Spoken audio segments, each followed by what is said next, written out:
नमस्कार दोस्तों, माइसा क्लासेज के इस YouTube चैनल पर आप सभी दोस्तों का अभिनंदन है। आज अपन राजस्थान में जो भर्ती आई है ईओ और आरओ उससे संबंधित विस्तृत सिलेबस की चर्चा करने वाले हैं।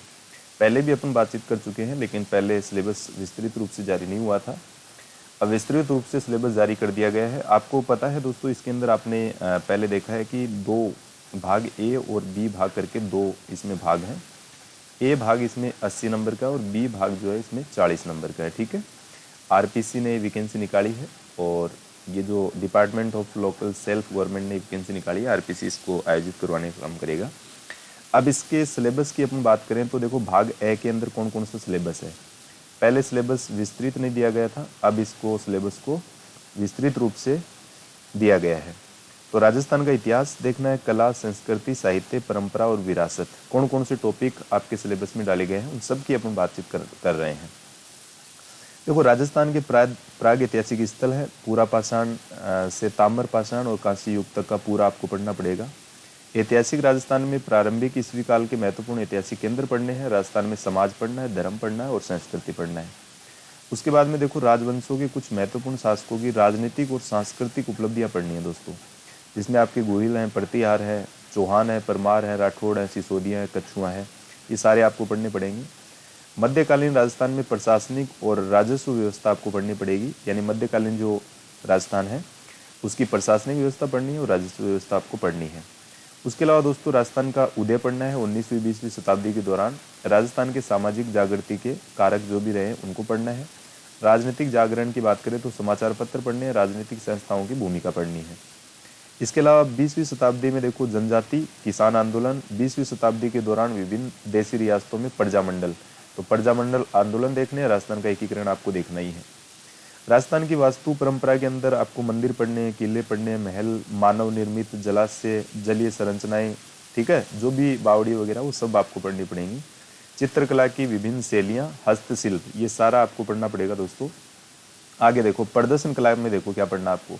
शास्त्रीय संगीत पढ़ने हैं, शास्त्रीय नृत्य पढ़ने हैं, लोक संगीत और लोक वाद्य आपको पढ़ने हैं, लोक नृत्य पढ़ने हैं और नाट्य पढ़ने हैं। ठीक है, भाषा और साहित्य की बात करें तो राजस्थान भाषा की बोलियां पढ़नी है, राजस्थान भाषा का साहित्य एवं लोक साहित्य पढ़ना है। धार्मिक जीवन की दोस्तों अगर बात करें तो धार्मिक समुदाय पढ़ने हैं, राजस्थान में संत पढ़ने हैं, संप्रदाय पढ़ने हैं। राजस्थान की लोक देवी और देवता, ये सारे सिलेबस का पार्ट है। राजस्थान में सामाजिक जीवन की बात करें तो मेले और त्यौहार पढ़ने हैं, सामाजिक रीति रिवाज पढ़ने हैं, परंपरा पढ़नी है, वेशभूषा पढ़नी है, आभूषण पढ़ने हैं, सब पढ़ना पड़ेगा आपको। राजस्थान के प्रमुख व्यक्तित्व पढ़ने हैं, राजस्थान के लोक संगीत, लोक नृत्य, वाद्य यंत्र और आभूषण। इसका मतलब आपको ये याद रखना दोस्तों कि लगभग कल्चर आपको पूरी पढ़ना पड़ेगा। राजस्थान की संस्कृति, परंपरा और विरासत और महत्वपूर्ण ऐतिहासिक पर्यटन स्थल आपको पढ़ने पड़ेंगे। ये तो आपको इसमें आपको कला और संस्कृति के अंदर आपको इतना पढ़ना पड़ेगा। आगे देखो, भूगोल में देख लेते हैं। राजस्थान का भूगोल है, केवल भारत का भूगोल इसमें शामिल नहीं है, वर्ल्ड का भी शामिल नहीं है। राजस्थान के भूगोल में देखो, पहला टॉपिक भौतिक प्रदेश आपको पढ़ना है और उनकी विशेषताएं आपको देखनी है। राजस्थान की जलवायु आपको पढ़नी पड़ेगी, राजस्थान की नदियां और झील आपको देखनी है, प्राकृतिक वनस्पति देखनी है, राजस्थान की मृदा देखनी है। प्रमुख फसलों में आपको गेहूं, मक्का, जौ, कपास, गन्ना और बाजरा स्पेशल इनको कर रखा है, तो आपको इनके बारे में पढ़ना है। इसके अलावा जो भी फसलें उनके बारे में आपको नहीं पढ़ना है।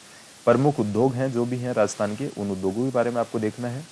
सिंचाई परियोजना दोस्तों आपको देखनी है और जल संरक्षण तकनीक देखनी है साथ में। ठीक है, जनसंख्या वृद्धि देखनी है, जनसंख्या घनत्व, साक्षरता, लिंगानुपात और ये आपको सारा देखना है। इसका मतलब 2011 की जो जनगणना है वो आपको पूरी पढ़नी है। जनजातियाँ देखनी है राजस्थान की, खनिज में धात्विक और अधात्विक जो भी खनिज आपके उनको आपको पढ़ना पड़ेगा। इसके अलावा देखो, ऊर्जा संसाधन, ऊर्जा संसाधन में परंपरागत कौन से हैं और गैर परंपरागत कौन से हैं, ये दोनों आपको देखने पड़ेंगे। ठीक है, जैव विविधता एवं उनका संरक्षण देखना है। राजस्थान में कितने जैव विविधता, कौन कौन सी जैव विविधता क्षेत्र हैं और इनका संरक्षण कैसे किया जा रहा है, कौन कौन से हॉट स्पॉट है। ठीक है, रामसर साइट में कौन कौन सी शामिल है, सारा आपको देखना पड़ेगा। पर्यटन स्थल देखने हैं राजस्थान में और परिपथ देखने हैं, खनिज संपदाएं आपको देखनी पड़ेंगी। तो भूगोल के अंदर लगभग ये मान के चलो कि राजस्थान का भूगोल सारा ही है। इसके अलावा देखो, पॉलिटिकल में अपन देख लेते हैं कि राज्य व्यवस्था के अंदर कौन कौन सी चीज़ें हैं।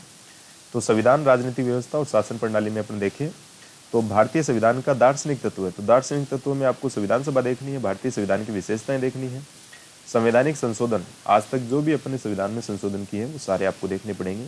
इसके अलावा उद्देशिका यानी प्रस्तावना आपको पढ़नी है, मूल अधिकार आपको देखने हैं, राज्यों के नीति निर्देशक तत्व पढ़ने पड़ेंगे, मूल कर्तव्य। एक तो इसका ये पार्ट हो गया राज्य व्यवस्था के अंदर। एक देखो राजनीतिक, भारतीय राजनीतिक व्यवस्था के अंदर आपको देखना है, राष्ट्रपति पढ़ना पड़ेगा, प्रधानमंत्री और मंत्रिपरिषद आपको पढ़ना है, संसद के बारे में पढ़ना है, उच्चतम न्यायालय पढ़ना है और न्यायिक पुनरावलोकन। ठीक है, भारत का निर्वाचन आयोग आपको देखना पड़ेगा, सीएजी नियंत्रक एवं महालेखा परीक्षक आपको देखना है, नीति आयोग आपको पढ़ना पड़ेगा, केंद्रीय सतर्कता आयोग, और इसके अलावा लोकपाल पढ़ना है, केंद्रीय सूचना आयोग और राष्ट्रीय मानवाधिकार आयोग। तो आयोग में देखो एक तो नीति आयोग है, केंद्रीय सतर्कता आयोग है, एक केंद्रीय सूचना आयोग और राष्ट्रीय मानवाधिकार आयोग, और लोकपाल साथ में आपको देखना है। संघवाद देखना है, संघवाद की विशेषताएं देखनी है, भारत में लोकतांत्रिक राजनीति देखनी है, गठबंधन सरकारें देखनी है, और राष्ट्रीय एकीकरण आपको देखना पड़ेगा कि राष्ट्रीय एकीकरण कैसे कैसे भारत का हुआ। इसके अलावा देखो राजनीतिक और प्रशासनिक व्यवस्था आपको देखनी है। तो राज्य की राजनीतिक व्यवस्था देखनी है आपको। राज्य में देखो राज्यपाल पढ़ना है, मुख्यमंत्री और मंत्रिपरिषद, राजस्थान की विधानसभा देखनी है, उच्च न्यायालय देखना है। ठीक है, तो राजस्थान में तो आपको राज्यपाल, मुख्यमंत्री, मंत्रिपरिषद, विधानसभा और उच्च न्यायालय। अब राज्य की प्रशासनिक व्यवस्था में देखो जिला प्रशासन, स्थानीय स्वशासन और पंचायती राज संस्थाएं देखनी है। इसके अलावा देखो राजस्थान लोक सेवा आयोग आपको पढ़ना पड़ेगा दोस्तों, आरपीसी के बारे में पढ़ना है क्योंकि आरपीसी एग्जाम भी करवा रही है। राज्य मानवाधिकार आयोग पढ़ना है, लोकायुक्त पढ़ना है, राज्य निर्वाचन आयोग पढ़ना है और राज्य सूचना आयोग। ठीक है, ये कुछ आयोग है, जैसे सेंटर में आयोग थे सेम वैसे ही आयोग राजस्थान से जुड़े हुए जो आयोग हैं उनको आपको पढ़ना है। लोक नीति और अधिकार आपको देखने पड़ेंगे, जिसमें लोक नीति पढ़नी है, विधिक अधिकार जो भी है, नागरिक अधिकार पत्र देखना है, और राजस्थान लोक सेवा गारंटी अधिनियम 2011 के बारे में थोड़ा बहुत आपको देखना पड़ेगा। इसके अलावा दोस्तों समसामयिक मुद्दे, तो समसामयिक में देखो इनको भी डिस्क्रिप्शन करके दे रखा है। राजस्थान स्पेशल, भारतीय और अंतर्राष्ट्रीय महत्व की प्रमुख समसामयिक घटनाएं और मुद्दे देखने हैं। इसका मतलब भारत और अंतर्राष्ट्रीय दोनों प्रकार की जो समसामयिक घटनाएं हैं वो आपको देखनी पड़ेगी। वर्तमान में जो भी चर्चित व्यक्ति रहे हैं भारत के, और जो भी चर्चित स्थान रहे हैं, जो भी चर्चित संस्थाएं रही हैं, वो सब आपको देखनी है। खेल कूद से संबंधित गतिविधियां आपको देखनी है, जैसे अभी आपका राष्ट्रमंडल खेल हुआ है, ओलंपिक हुए थे, एशियाई खेलों का आयोजन हुआ था, वो सारे के सारे आयोजन आपको देखने हैं, आईपीएल वगैरह सब आपको देखना पड़ेगा। अब देखो दोस्तों भाग ब, ये भाग ब 40 नंबर का है, और जो भाग ए आप पढ़ चुके हो वो लगभग 80 नंबर का है। ठीक है, तो दो भागों में है।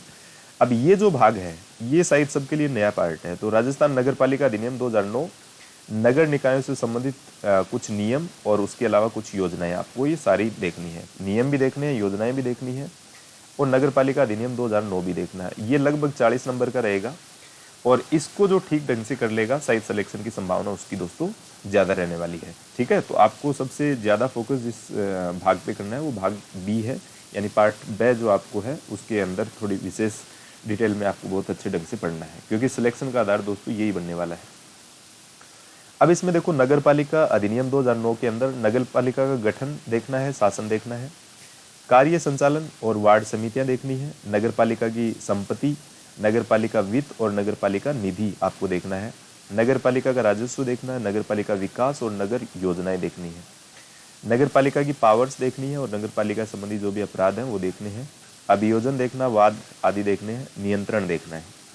आगे देखो राजस्थान नगर पालिका सामान्य क्रय अनुबंधन नियम 1974, ये आपको 1974 का जो क्रय अनुबंधन नियम है ये आपको पढ़ना पड़ेगा। कार्य संचालन नियम 2009 का आपको देखना पड़ेगा नगर पालिका संबंधित, और नगर पालिका की समितियों की शक्तियां, कर्तव्य और कर्तव्य नियम 2009 ये आपको पूरा पढ़ना पड़ेगा। इसके अलावा देखो राजस्थान के शहरी क्षेत्रों में संचालित विभिन्न योजनाएं हैं। एक तो दोस्तों आपको स्वच्छ भारत मिशन देखना है, ये भी योजना है, इंदिरा रसोई योजना देखनी है, प्रधानमंत्री आवास योजना शहरी ये देखनी है, इंदिरा गांधी शहरी गारंटी योजना देखनी है, अमृत मिशन देखना है, हृदय मिशन देखना है, राष्ट्रीय शहरी आजीविका मिशन देखना है, और इंदिरा गांधी क्रेडिट कार्ड योजना आपको देखनी पड़ेगी। तो ये कुछ राजस्थान में संचालित योजनाएं हैं। तो इन सब को मिलाकर ये आपका 40 नंबर का पार्ट रहने वाला है। तो ऐसे करके सिलेबस आपका पूरा विस्तृत रूप से बनाया गया है। दूसरा, इस योजना और पाठ्यक्रम से संबंधित देखो वस्तुनिष्ठ प्रकार के प्रश्न होंगे। 120 नंबर का अधिकतम अंकों का होगा, और स्नातक स्तर यानी आपको योग्यता जो है स्नातक आपकी कम से कम योग्यता होनी चाहिए इस फॉर्म को भरने के लिए। इसमें देखो दोस्तों भाग ए 80 नंबर का है और भाग ब जो है वो 40 नंबर का है। टोटल 120 नंबर, 2 घंटे का पेपर होगा। ठीक है, तो इस तरीके से। और नेगेटिव मार्किंग भी दे रखी है दोस्तों, 1/3 जो इसमें नेगेटिव मार्किंग रहने वाली है। जो भी स्टूडेंट ईओ और आरओ की तैयारी कर रहे हैं वो बड़े ढंग से आप इसकी तैयारी करें, क्योंकि अच्छा सिलेबस है और बहुत अच्छी नौकरी है, आरएस के बराबर की नौकरी है।